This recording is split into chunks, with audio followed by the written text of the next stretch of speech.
Seorang siswa sekolah menengah kejuruan di Kepulauan Nias, Sumatera Utara tewas diduga menjadi korban penganiayaan kepala sekolahnya. Dan korban tewas setelah sempat dirawat di rumah sakit selama 2 hari.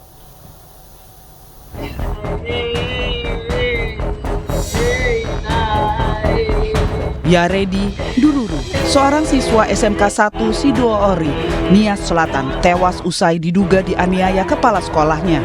Penganiayaan tersebut dialami korban pada tanggal 23 Maret 2024 lalu. Korban dihukum dengan cara dipukul bersama 7 siswa lainnya. Usai dihukum, korban mengeluh pusing dan beberapa hari setelahnya korban mengalami demam tinggi dan mengigau. Pada 13 April 2024, korban pun dilarikan ke rumah sakit karena kondisinya yang kritis. Usai dirawat selama 2 hari, korban meninggal dunia. Menurut orang tua korban, kejadian ini bermula saat korban dan teman-temannya mengikuti kegiatan praktek di kantor Camat Sidoori. Saat itu para siswa disuruh untuk mengangkat genset, namun mereka tidak mengindahkan. Habis itu hari Sabtunya itu anak-anak sekolah datang ke sekolah. Lalu kepala sekolah atau kepala sekolah itu memanggil anak-anak sekolah untuk datang. Dan itu tidak ada pertanyaan apa-apa, ya, langsung dipukul gitu saja. Itu berapa orang mereka yang dipukul? 8 orang. Artinya itu di dalam kelas ya? Itu di dalam kelas, Pak. Di bagian mana kira-kira dipukul sesuai dengan pengakuan teman-temannya, Pak? Sesuai dengan pengakuan teman-temannya, juga anak yang dipukul adalah bagian kepala, Pak. Saat kejadian, keluarga korban pun melapor ke Polres Nias Selatan dan berharap pelaku segera ditangkap. Dari Kepulauan Nias, Sumatera Utara, Iman Jayalase, iNews melaporkan.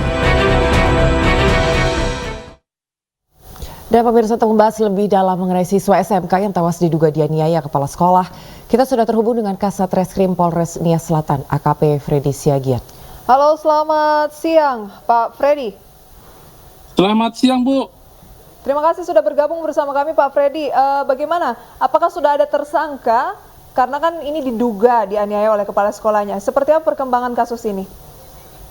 Baik, terima kasih, Bu. Sampai saat ini kami masih dalam penyelidikan, Bu. Untuk penetapan tersangka belum, karena kami masih butuh alat bukti lain seperti hari ini kami akan melaksanakan otopsi terhadap korban, Bu. Demikian, Bu. Pada saat itu laporan yang diberikan disampaikan juga tidak Bapak? Bagaimana kejadian perkaranya saat itu, kronologinya? Baik, disampaikan, Bu. Namun keluarga korban melapor setelah kira-kira 3 minggu kejadian, Bu. Jadi kami ada kendala dalam hal visum, Bu. Namun untuk pihak sekolah sendiri sudah dimintai keterangan, Bapak? Untuk pihak sekolah sudah hari ini rencana dimintai keterangan untuk sebagai terduga terlapor, Bu. Baik, lantas sebetulnya sesuai dengan penyelidikan saat ini, kronologinya awal kasus ini seperti apa? Bisa terungkap?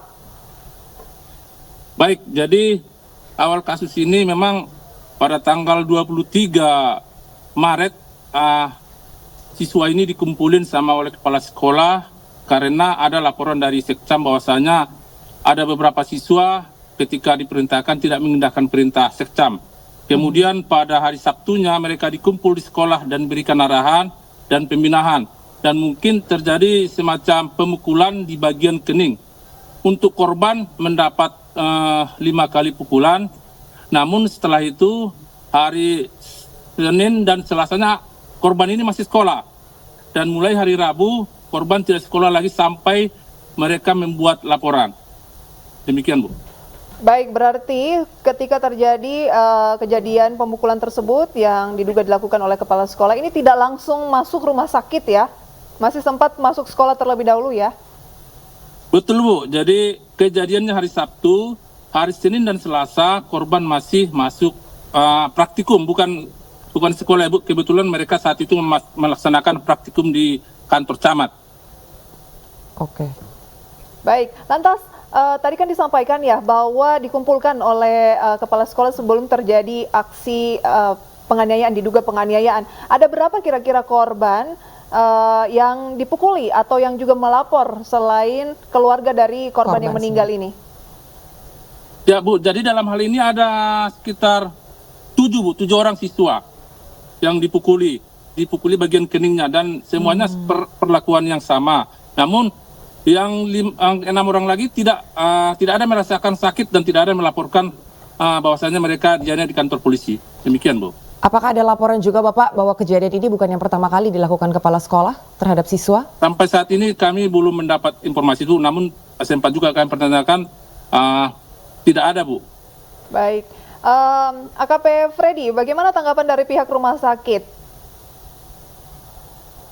Jadi izin, Bu, kami saat ini kan di perjalanan menuju rumah sakit, Bu. Ini pas nanti setelah makan siang mungkin melaksanakan otopsi, Bu. Jadi masih kami menuju rumah sakit, Bu.